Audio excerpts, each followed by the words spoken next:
Bonjour à tous, namasté, je suis Gilles Mansillon et je suis appelé à revenir à vous aujourd'hui pour continuer à discuter et je suis très heureux d'être là avec vous aujourd'hui.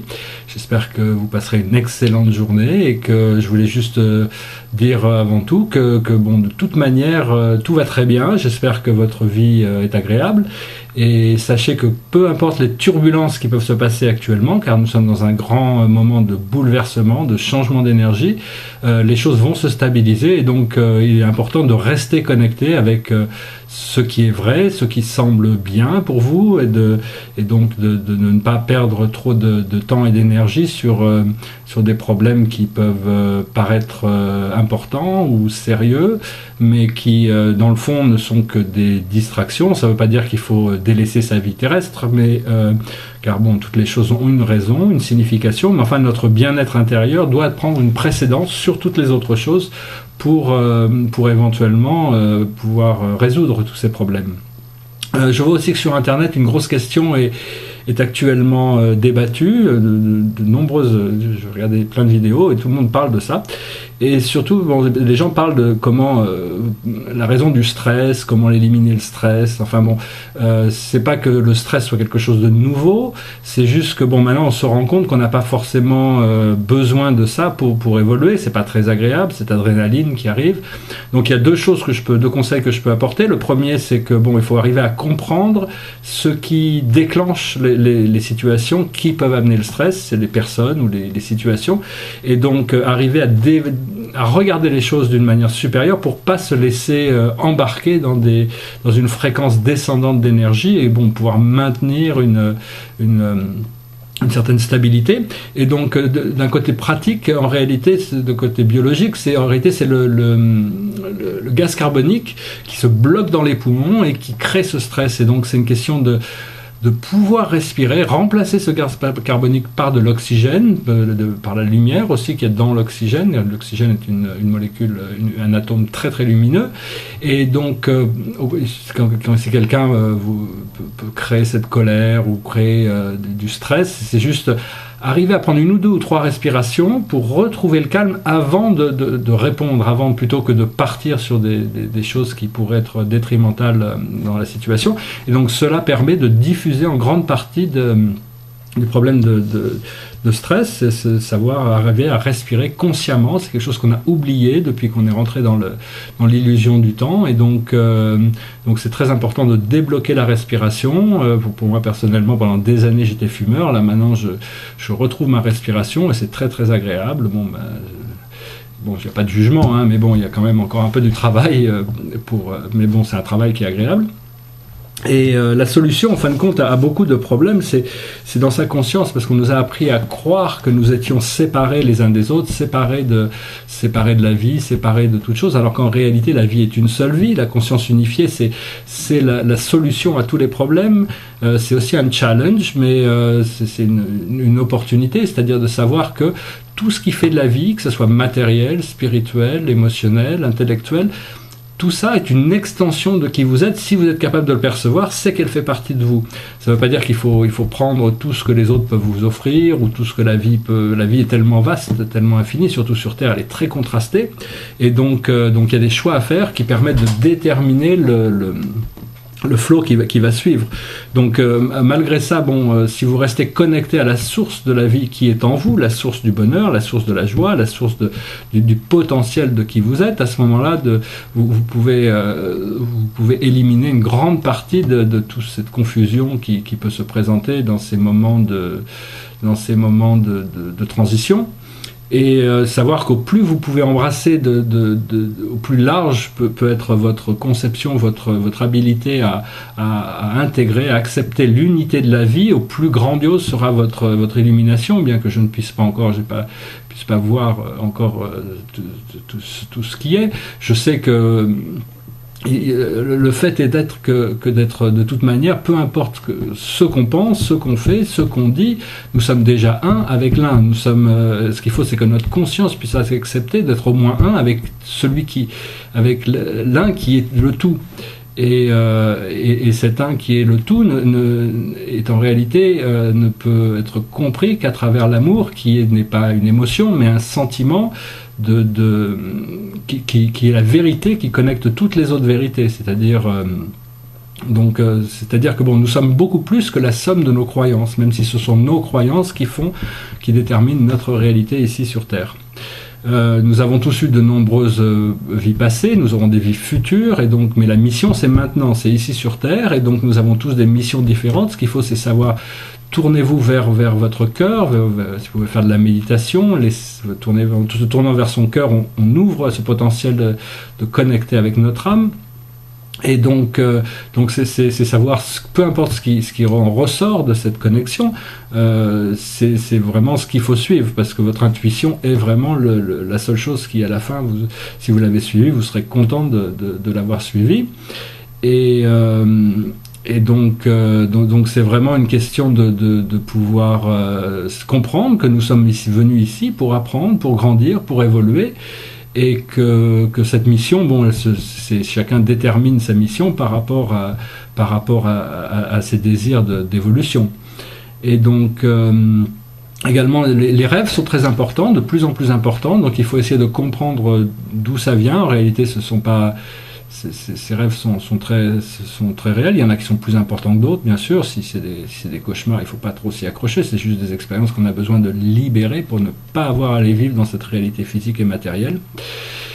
Et donc, c'est évident aussi, sur Terre, il y a des âmes très très différentes. Il y a des jeunes âmes et des vieilles âmes. Il n'y a qu'une âme, mais dans la conscience unifiée, mais bon, nous sommes la personnification les jeunes âmes sont faciles à reconnaître, ce sont des âmes qui sont facilement attirées par l'obscurité, par la violence, par la séparation, par le conflit, et puis normalement les vieilles âmes doivent déjà avoir appris, d'avoir déjà expérimenté tout ça, avoir déjà eu la réflexion karmique de ces expériences, et donc maintenant chercher à ne plus participer à toutes ces choses inférieures pour pouvoir s'élever et découvrir des choses supérieures.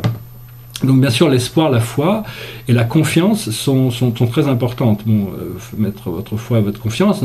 Personnellement, j'ai la foi et la confiance en l'intelligence et la sagesse de l'esprit. Et donc bon, quand je sais pas, je me tourne vers mon âme, vers mon esprit, vers ma présence je suis, et bon, j'attends de voir un petit peu comment je peux être guidé, mais bon, il y a toujours cette voix qui nous appelle depuis le cœur, et c'est cette voix qui nous guide en tant que famille stellaire. C'est vraiment nous avons toujours reconnu cette forme de connaissance comme étant la seule, c'est ce qui nous a amené ici dans ce système solaire, et c'est ça qui nous guide, quoi, toujours, que l'on soit dans une forme physique ou non. Et donc bien sûr, il y a des choses qu'on désire apprendre, et ces joies, c'est la joie, la bonté, la compassion, l'abnégation sont des vertus du cœur qui méritent d'être découvertes, et donc pour obtenir plus de sérénité. Et donc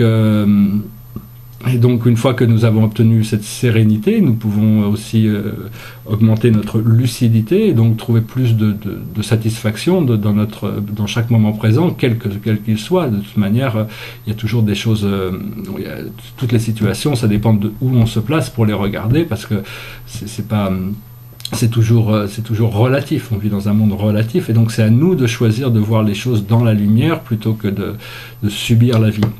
Et donc il y a aussi une connaissance qu'on viendra à comprendre en tant qu'humanité, c'est que tout est donné depuis le centre, depuis le Créateur, et donc connecté à notre présence je suis est très important, parce que c'est vraiment notre source, c'est la source de la sagesse, c'est la source de ce que l'on recherche, c'est vraiment la sagesse du Créateur infini qui nous accompagne, et qui est notre vrai moi aussi. Donc bien sûr, nous avons tous des questions matérielles, des questions spirituelles. Qui suis-je? D'où viens-je? Et où est-ce que je vais? Bon, une fois qu'on s'ouvre au domaine de la vision, ces choses se révèlent naturellement. Ça ne veut pas dire que tout est révélé, parce que sinon l'aventure de la vie serait ennuyeuse, mais il y a suffisamment d'informations pour se sentir guidé, pour se sentir confortable dans notre chemin, et de comprendre que il y a les plans intérieurs et les plans extérieurs, il y a la surface, la façade, et puis il y a les choses intérieures qui sont découvertes. Pendant très longtemps, nous ne connaissions pas les choses intérieures, nous pensions qu'à l'intérieur de nous, il n'y avait que du du sang, des os, de la chair, alors qu'en réalité il y a tout un monde énergétique qui n'est pas encore découvert, mais qui va devenir de plus en plus inévitable pour l'humanité de découvrir ces chemins cet acheminement intérieur. Et donc ça va prendre un petit peu du temps, mais bon, ça dépend encore une fois. Les jeunes âmes ne vont pas forcément s'y intéresser, mais si vous êtes en train d'écouter cette vidéo, vous intéressez aux choses spirituelles, c'est que quelque part votre âme a appelé vers cette connexion. Et donc de toute manière, je sais que bon, vous allez le découvrir, et vous avez déjà découvert, ou vous êtes sur le point nous sommes tous sur le point de découvrir des choses extraordinaires, car nous sommes petit à petit amenés ça m'a amené à cette ascension, cette pleine conscience qui va arriver. Et donc c'est juste une question de temps. En attendant, il faut être patient, il faut être persévérant. Il y a de nombreux projets, aussi bien des projets surtout sur le plan matériel, qui sont sur le point de se réaliser. Et donc au plus cela se révélera avec le temps, ce plan d'évolution nous feront comprendre l'esprit cosmique, et donc cela va nous préparer pour notre ascension, et puis pour le premier contact aussi, qui est, une fois que les voiles vont tomber, nous allons réaliser que nous faisons partie d'une communauté de monde dans notre galaxie, et que de nombreuses civilisations sont prêtes à nous aider avec nos programmes. Mais enfin, pour le moment, l'être humain n'est pas encore assez ouvert pour pouvoir recevoir ces énergies. Il n'est pas assez évolué, sa fréquence est trop basse encore pour pouvoir accepter cette rencontre paisible, cette rencontre familiale avec ses guides, avec sa famille stellaire, avec les anges et les archanges. Une autre chose que je voulais dire, c'est que dans une vidéo précédente, j'ai précisé que l'archange Michael était probablement le plus facile des archanges à contacter, le plus actif. En réalité, tous les archanges sont actifs. Il y a des centaines de milliers d'archanges dans notre univers, et tous ces archanges ont des activités essentielles et fondamentales. C'est juste que l'archange Michael, l'archange Gabriel, l'archange Raphaël sont peut-être les plus interactifs avec le collectif terrestre. Et notre monde est très bien servi par ces êtres divins qui ne sont pas des administrateurs, mais qui sont là en mission de service et d'éducation, d'évolution, et donc sont les gardiens de fréquences dimensionnelles qui sont là. C'est des êtres sur lesquels nous pouvons compter, nous pouvons les appeler mentalement, et donc en les appelant, ils répondent. Quand nous sommes sensibles, plus nous pouvons bénéficier de leur guidance et de leur protection, de leur amitié, de leurs conseils, des cadeaux qu'ils ont à nous offrir dans le moment présent, quand notre conscience est réceptive à ces choses-là. Voilà, écoutez, je vous souhaite une excellente fin de journée. Je voulais juste passer rapidement et faire ce petit message, et je vous dis à très bientôt. Namasté.